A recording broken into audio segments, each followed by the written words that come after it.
اجمعین اما بعد فاعوذ باللہ من الشیطان الرجیم بسم اللہ الرحمن الرحیم قال اللہ تبارک و تعالی فی القرآن المجید والفرقان الحمید والذین تبوؤا الدار والایمان من قبلہم یحبون من ہاجر الیہم ولا یجدون فی صدورہم حاجة مما اوتوا وَيُؤْثِرُونَ عَلَىٰ أَنفُسِهِمْ وَلَوْ كَانَ بِهِمْ خَصَاصَةٌ وَمَنْ يُوقَ شُحَّ نَفْسِهِ فَأُولَٰئِكَ هُمُ الْمُفْلِحُونَ صدق اللہ مولانا العظیم وبلغنا رسولہ النبی الکریم ونحن علی ذلک لمن الشاہدین والشاکرین والحمد للہ رب العالمین۔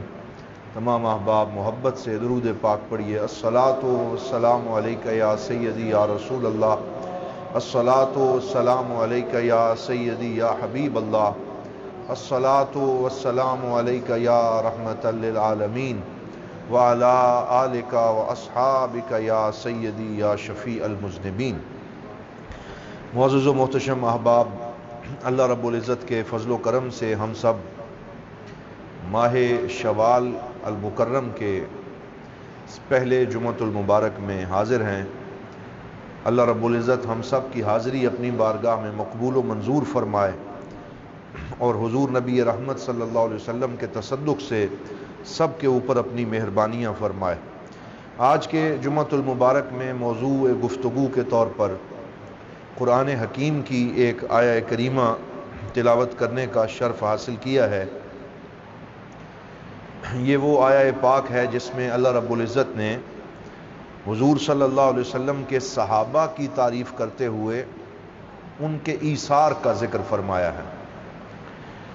اور ایثار ایک انوکھی عبادت ہے اور ایک ایسا عمل ہے جو اسلام کے اندر مسلمانوں کے ساتھ خاص ہے، اور اسلام سے پہلے اس کی مثالیں نہیں ملتی، اور یہ لفظ بھی ایسا ہے جو اسلام سے پہلے دیگر امتوں میں نہیں پایا گیا۔ یعنی ایثار جو ہے یہ ایک ایسی عبادت اور ایسا عمل ہے کہ اگر آپ اس کا ترجمہ دیگر زبانوں میں تلاش کریں گے تو آپ کو کوئی ایکوریٹ ترجمہ اس کا نہیں ملے گا، کیونکہ یہ خصوصیت اللہ تعالیٰ نے اپنے نبی کے غلاموں کو عطا فرمائی۔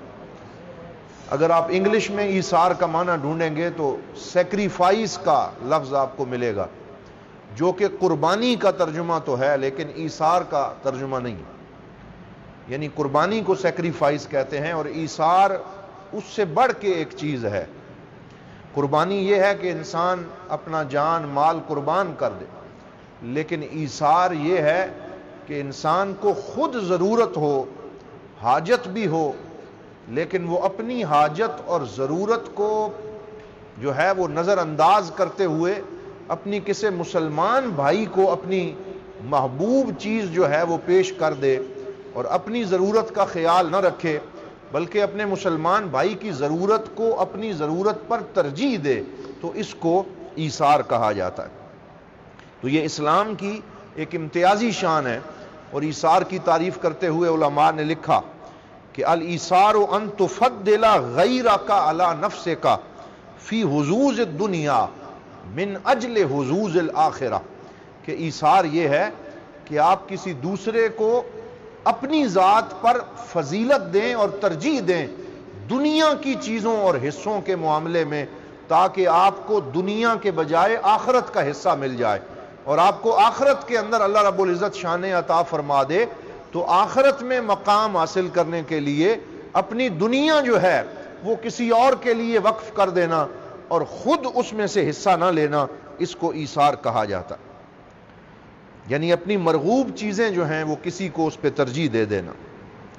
یہ ایثار کسی بھی شے میں ہو سکتا ہے، کھانے میں، پینے میں، لباس میں، اپنی استعمال کرنے والی چیزوں میں، اپنی کسی ایسی مرغوب شے میں جو انسان کو بڑی پسند ہو، تو انسان اپنا لباس، اپنا کھانا کسی غریب محتاج کو دے کے خود اپنے پیٹ پہ پتھر باندھ لے اور خود روکھی سوکھی سے گزارا کر لے، تو یہ وہ شان ہے جو اللہ تعالیٰ نے حضور صلی اللہ علیہ وسلم کے غلاموں کو عطا فرمائی، اور قرآن حکیم میں ان کی تعریف کرتے ہوئے ارشاد فرمایا وَيُؤْثِرُونَ عَلَىٰ أَنفُسِهِمْ وَلَوْ كَانَ بِهِمْ خَصَاصَةٌ کہ یہ میرے نبی کے غلام وہ شان والے لوگ ہیں جو دوسروں کو اپنی ذات پر ترجیح دیتے ہیں. وَلَوْ كَانَ بِهِمْ خَصَاصَةٌ اگر انہیں اشد ضرورت اور حاجت اس شے کی موجود ہو لیکن وہ اپنی پرواہ نہیں کرتے. اس سلسلے میں حضور ضیاء الامت حضرت جسٹس پیر محمد کرم شاہ الازہری رحمۃ اللہ تعالی علیہ آپ نے ضیاء القرآن شریف میں اس آیت کی تفسیر میں یہ حدیث پاک اور یہ واقعہ لکھا کہ حضور نبی رحمت صلی اللہ علیہ وسلم نے ارشاد فرمایا لا یؤمن احدکم حتی یحب لأخیہ ما یحب لنفسہ کہ تم میں سے کوئی شخص اس وقت تک مومن نہیں ہو سکتا جب تک کہ وہ اپنے بھائی کے لیے بھی وہی شے پسند نہ کرے جو وہ اپنے لیے پسند کرتا ہے. یعنی دوسروں کے لیے بھی اچھائی کو پسند کرنا، دوسروں کی بھلائی کا سوچنا، یہ ایک انسان کے ایمان کی علامت ہے. آج ہمارے ہاں ایثار کا یہ مفہوم کم سے کم تر ہوتا چلا جا رہا ہے. ہزاروں مسلمان ایسے ہیں جو ایثار کے نام سے بھی واقف نہیں ہیں، نہ انہیں واقفیت رہی، نہ انہیں اس کا ذوق رہا، اور معاشرے سے یہ چیز اٹھتی چلی جا رہی ہے. اور جو شے انسان کی اپنی ضرورت کے قابل نہیں رہتی وہ اٹھا کے ہم اللہ تعالیٰ کی راہ میں دینے کی کوشش کرتے ہیں. ہمارے ہاں یہ کلچر پروموٹ ہو گیا ہے کہ جو کپڑے بالکل بوسیدہ ہو جائیں اور جو اپنے پہننے کے قابل نہ رہیں وہ اٹھا کے کسی کو دے دیے جائیں. گھر میں جو شے ٹوٹ جائے وہ اٹھا کے مسجد کے لیے وقف کر دی جائے. ہمارے یہ رویے ہیں، جبکہ ابتدائے اسلام میں کہہ دیجئے حضور صلی اللہ علیہ وآلہ وسلم کے صحابہ کو سرکار کی ذات سے یہ تعلیم ملی تھی کہ وہ اپنی ذات پر اپنے بھائیوں کو ترجیح دیتے تھے اور خود بھوکے سو لیتے لیکن اپنے بھائیوں پڑوسیوں کو بھوکا نہیں رہنے دیتے تھے. اللہ تعالیٰ نے ان کو ایثار کی یہ شان عطا فرمائی. تو یہ واقعہ پیر صاحب نے لکھا کہ ایک شخص حضور صلی اللہ علیہ وسلم کی خدمت میں حاضر ہوا، مشہور واقعہ، اور اس نے کہا کہ یا رسول اللہ مجھے سخت بھوک لگی ہے، مجھے کھانا کھلائیں. تو سرکار دو عالم صلی اللہ علیہ وسلم نے اپنی ازواج مطہرات کے حجروں سے پتہ کیا کہ گھر میں کوئی شے کھانے کے لیے ہے، لیکن اس وقت میں سرکار کے گھر میں پینے کے پانی کے علاوہ اور کھانا کوئی موجود نہیں تھا، کھانا نہیں تھا.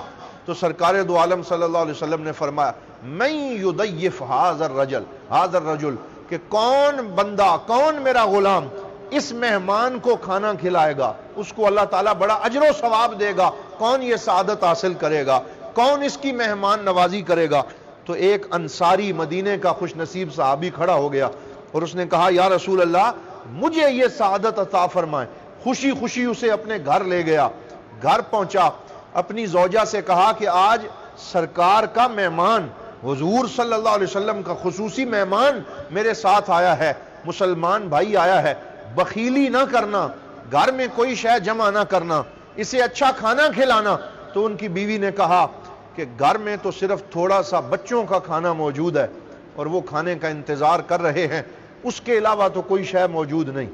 تو انہوں نے کیا کہا بچوں کو بہلا پھسلا کر سلا دو، انہیں تھپکی دے کے لٹا دو، آج ہمارے بچے کھانا نہیں کھائیں گے. یہ کھانا اس مہمان کے سامنے رکھنا، اور جب کھانا رکھ دینا تو پھر چراغ گل کر دینا اور شمع بجھا دینا، اور پھر میں اور تم اس کے ساتھ بیٹھ کے ہم جو ہے وہ کھانا کھانے کی اداکاری کریں گے، برتن ہلاتے رہیں گے تاکہ اسے یہ پتہ چلے کہ ہم بھی کھا رہے ہیں اور وہ خوب سیر ہو کے کھا لے. انہوں نے ایسے ہی کیا کہ چراغ گل کر دیا، کھانا اس کے سامنے رکھا اور خود وہ صحابی ساتھ بیٹھ گئے اور ایسے وہ پتہ کرواتے رہے کہ جیسے میں بھی کھا رہا ہوں. تو وہ مہمان جو ہے اس نے خوب جی بھر کے کھانا کھایا، رات کو سو گئے. صبح اٹھے مسجد نبوی میں پہنچے تو حضور صلی اللہ علیہ وسلم نے فرمایا لقد اعجب اللہ من فلان و فلانۃ، اور ایک روایت میں لقد اضحک اللہ من سنیکما اللیلہ کہ اے میرے غلام جو تو نے اپنے گھر میں رات کو کیا ہے یہ نہ سمجھ کہ کوئی نہیں دیکھ رہا تھا، اللہ تعالیٰ تمہارے اس عمل پہ آسمانوں کے اوپر مسکرا رہا تھا. اللہ تعالیٰ خوشی کا اظہار فرما رہا تھا، مسکرا رہا تھا کہ میرے نبی کے یہ کیسے غلام ہیں کہ جو اپنی ذات پہ دوسروں کو ترجیح دیتے ہیں، خود نہیں کھایا، بچوں کو نہیں کھلایا. اور حضور صلی اللہ علیہ وسلم کے اس مہمان کو کھانا کھلایا. تو یہ وہ ایثار کی مثالیں ہیں جو ہمیں سرکار دو عالم صلی اللہ علیہ وسلم کی سیرت سے ملتی. اسی طرح ترمذی شریف میں یہ روایت موجود ہے کہ مدینہ پاک میں حضور صلی اللہ علیہ وسلم کے ایک صحابی اور غلام نے بکری کا جو گوشت، سر کا گوشت ہوتا ہے جس میں مغز ہوتا ہے، وہ سر جو ہے بکری کا تحفے کے طور پہ اس نے ایک حضور کے غلام صحابی کے گھر تحفے کے طور پہ بھجوایا. اس نے سوچا کہ میرا فلاں جو پڑوسی ہے اس کے بچے ہیں، اس کو زیادہ ضرورت ہے، تو اس نے آگے بھجوا دیا. اس نے سوچا کہ فلاں صحابی کو زیادہ ضرورت ہے، اس نے آگے بھجوا دیا. 9 گھروں سے ہوتا ہوا وہ گوشت واپس اسی کے گھر پہنچ گیا جہاں سے چلا تھا. تو یہ ایثار کا عالم تھا کہ وہ ایک دوسرے پر، اپنی ضرورتوں پر دوسروں کو ترجیح دیا کرتے تھے. اور حضور ضیاء الامت رحمۃ اللہ تعالی علیہ نے یہ واقعہ بھی لکھا کہ غزوہ یرموک کے اندر جو سرکار دو عالم صلی اللہ علیہ وسلم کے وصال کے بعد حضرت فاروق اعظم رضی اللہ تعالیٰ عنہ کے زمانے میں ہوا، تو اس میں اکرمہ جو ابو جہل کا بیٹا جو بعد میں مسلمان ہوا، وہ اس میں بطور مجاہد شریک تھے. حضرت اکرمہ مسلمان ہو چکے تھے، حضور کے صحابہ میں شامل تھے، تو وہ زخمی ہو گئے. اور جب جنگ یرموک میں فتح ہو گئی اور پھر وہ جو لوگ تھے وہ پانی پلانے زخمیوں کو لے کے آئے، تو یہ مشہور واقعہ ہے کہ جب حضرت اکرمہ کے پاس پانی لے کے آئے، ان کی سانس اڑی ہوئی تھی اور پیاس بڑی شدید تھی، تو ساتھ کہراتے ہوئے اور پیاس سے بلکتے ہوئے کسی اور بندے کی آواز سنی، تو انہوں نے آخری سانسیں لیتے ہوئے بھی کہا کہ مجھے پانی نہ دو، میرے اس بھائی کو دے دو. تو وہ پانی لے کے جب وہاں پہنچے دوسرے بندے کے پاس، تو اتنے میں آواز آئی العطش العطش، کہ ہائے پیاس ہائے پیاس. تو تیسرا بندہ جو زخمی تھا، اس دوسرے نے کہا مجھے رہنے دو، میرے اس بھائی کو دے دو. تو جب تیسرے کے پاس پہنچے تو اس وقت پانی پہنچنے سے پہلے شہید ہو گئے. تو وہ دوڑتا ہوا پہلے کے پاس آیا، وہ شہید ہو گیا. اور جب حضرت اکرمہ کے پاس پہنچا تو پانی پینے سے پہلے وہ بھی اللہ رب العزت کی بارگاہ میں حاضر ہو گئے. تو ایک دوسرے پہ ترجیح دینے کا عالم یہ تھا کہ جب ضرورت ہے، جب زخمی ہیں اور ایک پانی کی بوند ان کو سہارا دے سکتی ہے، اس وقت بھی وہ اپنی ذات پر دوسروں کو ترجیح دے کر یہ عظیم مثالیں قائم کیا کرتے تھے. تو یہاں پہ اللہ رب العزت نے ساتھ ہی آگے ارشاد فرمایا وَمَن يُوقَ شُحَّ نَفْسِهِ، کہ جسے اپنے نفس کی بخیلی سے بچا لیا گیا. اب یہاں حضور ضیاء الامت رحمۃ اللہ تعالیٰ نے بخل کی تعریف کی کہ بخل ہرس کو کہتے ہیں، لالچ کو کہتے ہیں، کنجوسی کو کہتے ہیں، کہ انسان دولت پر سانپ بن کے بیٹھ جائے، کسی کو کوئی شے دینے کے لیے تیار نہ ہو، یہ بخیلی ہے. وَمَن يُوقَ شُحَّ نَفْسِهِ، جسے اپنے نفس کی بخیلی سے بچا لیا گیا. یہاں فعل مجہول کا صیغہ اللہ تعالیٰ نے استعمال کیا. یہ نہیں کہا کہ جو بخیلی سے بچ گیا تو وہ فلاح پا گیا، بلکہ فرمایا جسے بخیلی سے بچا لیا گیا. تو یہاں حضور ضیاء الامت نے لکھا اس سے یہ پتا چلا کہ انسان اپنی بہادری سے بخل سے نہیں بچ سکتا، اپنی بہادری سے کنجوسی سے نہیں بچ سکتا. وہی بخیلی سے بچ سکتا ہے جس پہ اللہ اور اس کے رسول کا کرم ہو جاتا ہے. یہ اللہ اور اس کے رسول کی خاص نگاہ سے کسی بندے سے یہ بخیلی ختم ہو سکتی. اور پھر یہاں پر آپ نے حضور صلی اللہ علیہ وسلم کی یہ حدیث لکھی جسے حضرت انس ابن مالک رضی اللہ تعالی عنہ نے روایت کیا کہ بخل سے کیسے بچا جائے، انسان اس بخیلی کے دائرے سے کیسے باہر نکل سکتا ہے. تو ارشاد فرمایا کہ بخیلی سے وہ بندہ بچ سکتا ہے من ادى الزکات، کہ جس نے زکات ادا کی، وقر الضیف، اور جس نے مہمان کی مہمان نوازی کی، وآتا فی النائبہ، اور مصیبت کے وقت میں جس نے لوگوں کو عطا کیا اور اپنے مال سے لوگوں کی مدد کی. فرمایا یہ 3 کام جس بندے میں پائے جائیں وہ بخیلی سے محفوظ ہو جاتا ہے.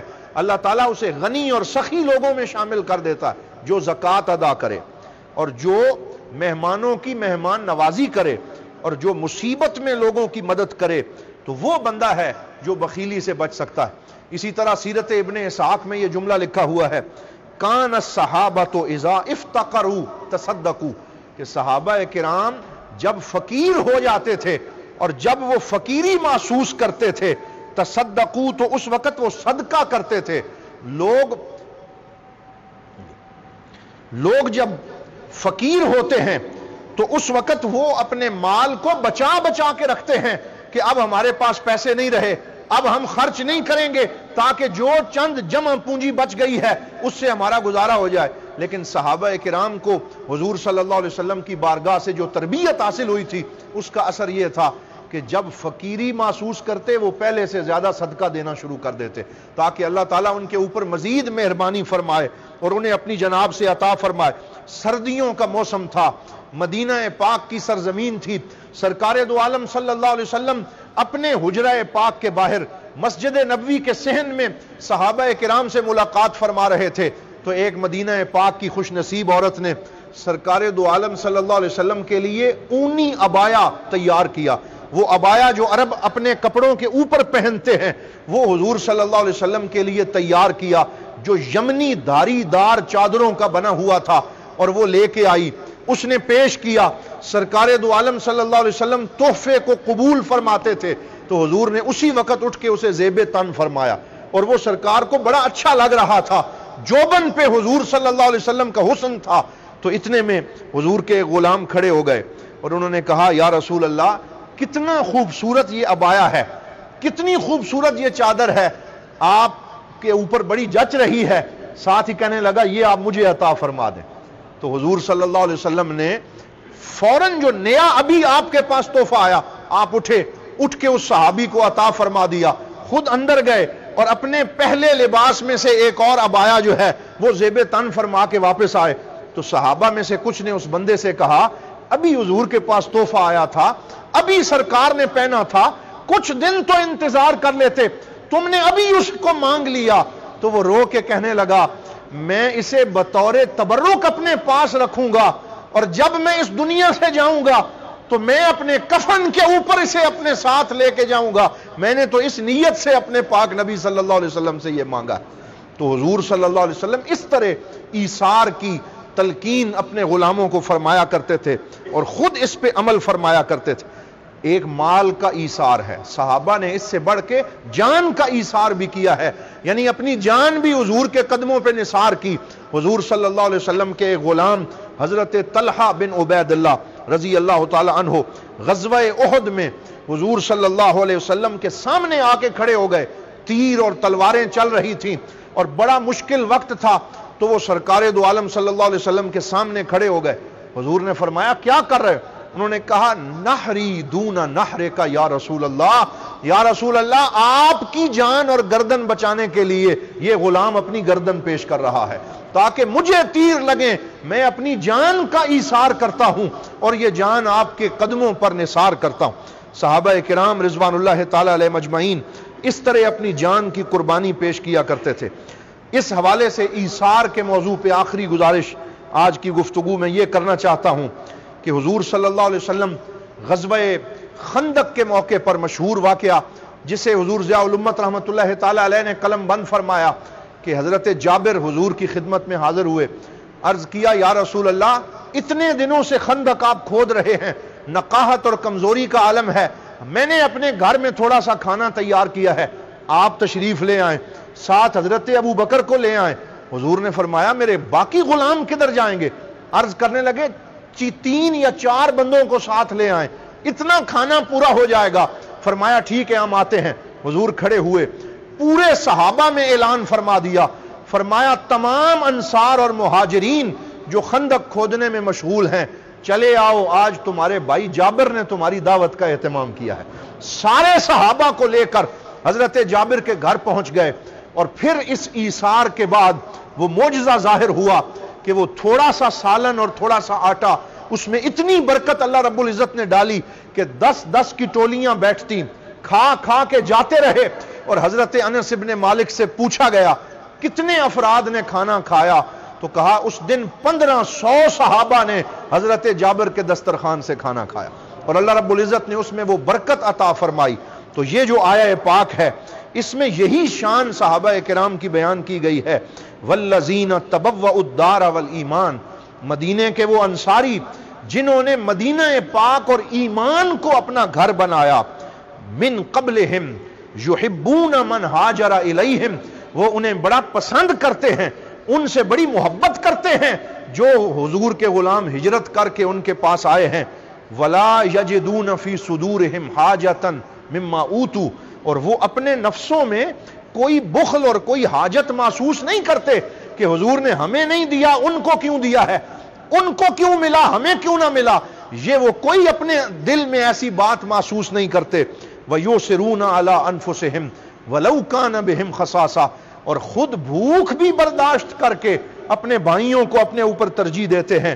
وَمَن يُوقَ شُحَّ نَفْسِهِ فَأُولَٰئِكَ هُمُ الْمُفْلِحُونَ، اور جسے نفس کی بخیلی سے بچا لیا گیا بے شک وہی لوگ فلاح پانے والے ہیں۔ حضرات محترم، حضور ضیاء الامت رحمۃ اللہ تعالی علیہ نے یہاں پہ یہ واقعہ لکھا کہ جب حضور صلی اللہ علیہ وسلم نے مواخات کروائی، مہاجرین اور انصار کو بھائی بھائی بنا دیا، آج بھی ہم نے ہجرتیں ہوتی ہوئی دیکھی ہیں، اور شام کے وہ مہاجرین جو کینیڈا میں اور جرمنی میں اور فرانس میں پہنچے، حضور غریب نواز کبھی کبھی ارشاد فرماتے ہیں کہ وہ مہاجروں کی بچیاں ایفل ٹاور فرانس کے پاس پھول بیچتی ہوئی نظر آتی ہیں، قسم پرسی کے اندر وہ وقت گزارتی ہیں، اور انہیں کوئی پوچھنے والا نہیں ہوتا، اور بڑی مشکل زندگی گزارتی ہیں۔